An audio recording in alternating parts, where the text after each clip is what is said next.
Being mostly naked in public is only okay if there's water nearby. Instructions unclear. I brought a bottle of water out to the mall while wearing just a brief and I'm now off to the station. And this is why I'm banned from the aquarium. Be reasonable. You expect me to wear clothes near water. You haven't been on a college campus lately. This is surprisingly flexible. Being shirtless for dudes or effectively without pants via microskirt or Daisy Dukes for girls is pretty common. It just looks low class. Best class half-naked people are always the most fun and or crazy. OP hasn't been to a track meet lately. How much did the pirate pay for his peg and hook? I'm not wrong. What did the lesbian pirate with to peg leg say to Hermie Timbers? Urark, just take me upvote and get your scurvy R's off me shores. And you know how much he paid for corn? $1 an ear. How much does a pirate charge you to pierce your ear? It's about $1 an ear buccaneer. All his booty. I was gonna guess he paid out of the booty for it. He should just have tortented it from Pirate Bay. For me, the word woodpecker always sounded like a 16th century pirate prosthetics following some horrible battle wound. Pirate joke after spending the day listening to the dude's banger peg though. Are you sure, mate? An arm and a leg. At least he didn't give up the booty. My fitness instructor advised me to wear loose clothing while exercising. Gem jokes, vaginas are like gyms. I'm rarely inside one. But when I just sort of pretend to know what I'm doing and hope no one notices, I don't. This is actually a pretty good joke. I thought you were gonna say, so I put on a condom. I have loose morals. Will that do? I liked it because relatable. Joined the gym and got a trainer because you can't buy new clothes. Funny. Okay, this one took me a while. 500th like. Someone hands you $50,000 in cash and says you know what to do. So what are you doing? Keep that shit safe. I'm not spending a dime. If they come back for it, I ain't having some no country for old men shit. Put it on red, double, or nothing, baby. Give it back and run. Getting indebted to unknown people can only lead to disaster. I'd go to my house, panic for a bit, then buy some weed and go to Texas Roadhouse after. Double it and give it to the next person. Just get in the car. There's no time to explain. Invest it so when they inevitably ask for it back, I can return it with interest. To chicks at the same time. Say thank you.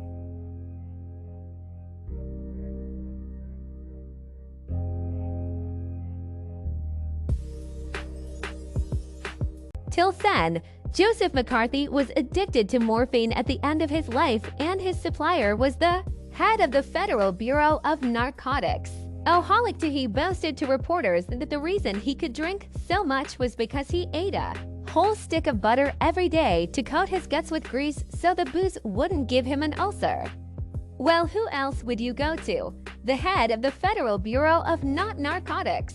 Just like with everything else, the people banging the loudest drums about a moral panic are usually immoral assholes themselves. McCarthy and Cohn fucked over this nation with their red and lavender scares. And we're feeling the impacts still. Edit for those who are interested in learning more. What's knife missile in my weddings?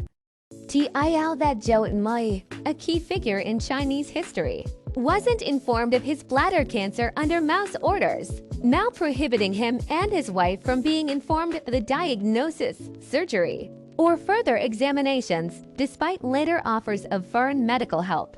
Zhou started to question the damage done to people in the name of the Cultural Revolution, and he also advocated for friendly relationships with Western nations. He got too popular and became a threat to Mao's reign of terror.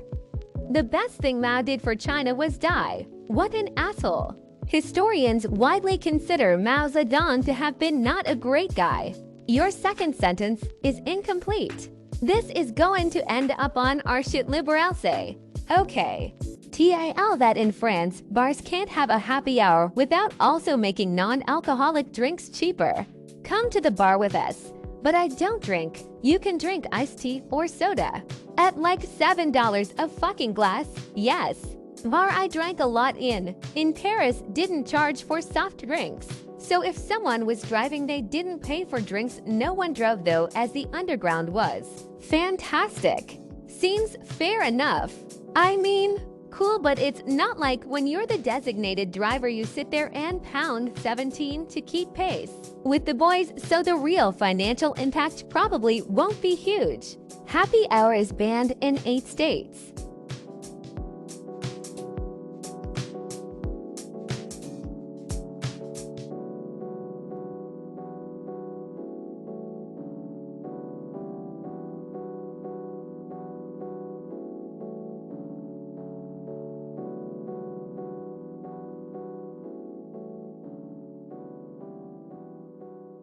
What things are seen as weird by the younger generation that we need to normalize again? Not being accessible all the time. Just because I have a cell phone doesn't mean I want to answer it at the supermarket, or while cooking dinner, or while driving. That's cool that my boss checks emails in his Tesla driving 20 minutes to work, but I would rather not. I need a break. Not bringing your phone into the sauna steam room. Internet privacy. Holding your phone to your ear when talking. Not having social media. Apparently now not being on whatever sites is a red flag. Be 100 meters away from the nearest adult. Going to the library. Just working out in a gym without the need to record yourself. Being quiet at the movies.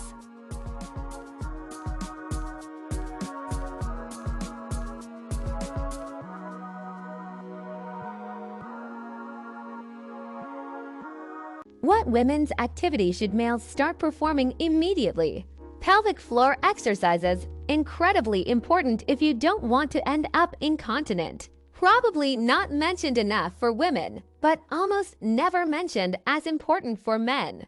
Going to the doctor. I did not actively avoid going for physicals. I just never thought of it. Last week I spent 5 days in the hospital for a flare-up of easier ways to be diagnosed than being rushed to the ER. Yoga and sewing. The first one to keep yourself limber. The second because everybody should know at least some basics, such as replacing a button on a shirt. Skincare for sure. Stimulating the clit.